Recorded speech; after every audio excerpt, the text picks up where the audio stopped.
Karibu Maira Online TV, mahala ambapo tunazungumza kwa heshima, kwa ukweli na kwa uzalendo. Mimi ni Tumaini Sekadodo. Na leo ninakuletea makala maalum yenye uzito wa heshima na tafakari kuhusu jina kubwa ambalo limewahi kung'ara kimataifa, Mbwana Ali Samata. Usisahau kusubscribe, kulike, kushare na kucomment ili uweze kupata update zetu zote kutoka hapa Maira Online TV. Wapi heshima kwa Mbwana Samata? Sioni. Napita mitandaoni na napita katika vijiwe, lakini sioni heshima ambayo anastahili kupewa. Michuano ya AFCON inaendelea kule Morocco na maelfu ya Watanzania wanaongea vibaya kuhusu Samata. Disemba mwaka jana alitimiza miaka 33. Disemba mwaka huu alitimiza miaka 33.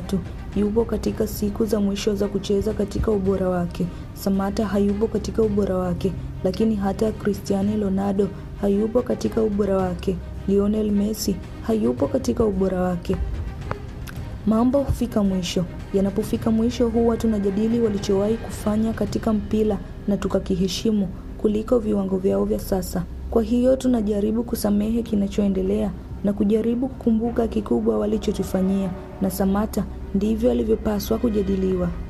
Ukienda mtandaoni kwa sasa ni zile kauli zinazoudhi na kulenga kumdhalilisha Mtanzania wa kwanza kucheza katika ligi ya mabingwa wa Ulaya, Mtanzania wa kwanza kucheza ligi kuu ya England, Mtanzania wa kwanza kufunga bao Wembley, Mtanzania wa kwanza kuifunga Manchester City, Mtanzania wa kwanza kuifunga Liverpool. Tunaweza kusahau mabao, lakini hatupaswi kusahau mchango. Tunaweza kuhoji kiwango chake cha sasa, lakini tusisahau historia yake.